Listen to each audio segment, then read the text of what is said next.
तकरीबन 8 महीने हुई हैं ਅਸੀਂ ਗਏ ਨੇ। ईद तो पहला ना उत्थे रमज़ान की वो पहुँचे उत्थे पॉइंट पर उत्थे उसकी हुई है ना कोई तकरीबन कुछ 2 तो सवा 2 महीने। अस्सलाम वालेकुम नाज़रीन, आज हम आपसे एक अफसोसनाक खबर शेयर करने जा रहे हैं। यूनान के करीब तारकीन वतन की लीबिया से यूनान जाने वाली एक कश्ती डूबने से सैकड़ों अफराद हलाक हो गए हैं, जिनमें दर्जनों पाकिस्तानी बताए जा रहे हैं जो बेहतर मुस्तकबिल के लिए यूरोप पहुंचने की कोशिश में थे। नाज़रीन, तकरीबन 18 घंटे पहले यूनान के करीब जो तारकीन वतन की एक कश्ती डूबने का वाक़या पेश आया है। ये कश्ती गैर कानूनी तौर पर लीबिया से यूनान जा रही थी। इसमें तकरीबन 700 के करीब अफराद शामिल थे, जिसमें ज़्यादातर पाकिस्तानी थे। अब तक तकरीबन दर्जनों पाकिस्तानी शहरी हलाक हो चुके हैं। ताज़ा तरीन इतलात के मुताबिक हलाक होने वाले 4 अफराद उस्मान, इजाज़, फ़खर-जमां और नासिर का ताल्लुक शेखुपुरा, 3 अफराद अमजीद, मोहसिन और हबीब का ताल्लुक गुजरांवाला, जबकि सियालकोट से काशिफ वगैरह की शिनाख्त हो सकी है। यूनानी सिक्योरिटी हुकाम के मुताबिक इंसानी स्मगलिंग के इल्ज़ाम में 9 अफराद को गिरफ्तार कर लिया गया है। वो सब मिस्री शहरी हैं। मुबैना तौर पर इनका ताल्लुक इंसानी स्मगलिंग के इस बड़े गिरोह से है जो बहरा रूम के रास्ते इंसानों की स्मगलिंग का काम करते हैं। नाज़रीन, इस कश्ती में तकरीबन 700 अफराद सवार थे। ज़्यादातर का ताल्लुक पाकिस्तान से है।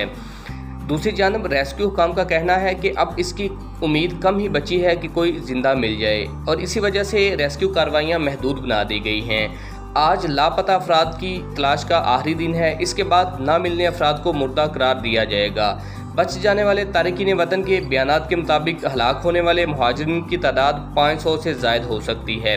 अभी तक मुख्तलिफ ममालिक से ताल्लुक़ रखने वाले 78 अफराद की लाशें मिल चुकी हैं, जबकि दर्जनों पाकिस्तानी शहरियों की हलाकत का खदशा जाहिर किया जा रहा है। इमदादी कार्रवाइयों के दौरान 104 अफराद को जिंदा भी बचा लिया गया है। जिन अफराद को जिंदा बचाया गया है, इनमें 10 से ज़ायद पाकिस्तानी शहरी भी शामिल हैं। एथेंस में पाकिस्तानी सफारत खाने के मुताबिक बचाए गए ज़्यादातर अफराद का ताल्लुक कोटली, गुजरांवाला, गुजरात और शेखुपुरा से। नाज़रीन, यूनान के मुकामी मीडिया के मुताबिक इस हादसे में हलाक होने वाले पाकिस्तानियों की तादाद 100 से ज़ायद तजावज़ कर सकती है, लेकिन इस हवाले से मुसद्दका अदादोशुमार आने तक अभी कुछ वक्त लगेगा। जबकि दूसरी जानिब फेसबुक पर कुछ पेजेस की जानब से दर्जनों पाकिस्तानी नौजवानों की तस्वीर शेयर की जा रही हैं जो मुबैना तौर पर मुतासरा कश्ती में सवार थे और अभी तक लापता हैं। यूनान में काम करने वाली बैनुल अक़वामी इमदादी तंजीमों ने हेल्पलाइनें कायम कर दी हैं।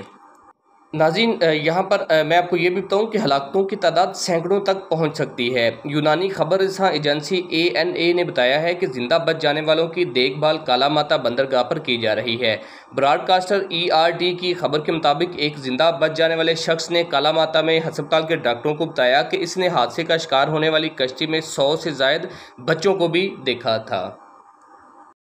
जी, छोटे छोटे बच्चे ने, 5 बच्चे ने, 3 बच्चियां ने, 2 बच्चे ने।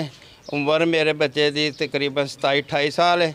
एजेंट ने मेरे नाल जिहड़ी गल कीती, उन्हें आख्या 23 लाख रुपया लाँदा, इत्थों सीधा लीबिया जाएगा, हवाई जहाज़ से जाएगा, लीबिया तो भी सीधा इटली हवाई जहाज़ से जाएगा।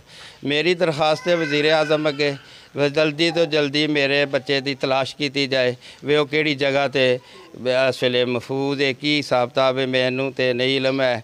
जिहड़े उत्थे है ने वज़ीर आज़म जो भी है, उन्हां दा कोई हिसाब किताब जिहड़ा ना चलना चाहिए। मेरी दरखास्त है हुकूमत पाकिस्तान अगे, मेहरबानी करके मेरे बच्चे की तलाश की जाए।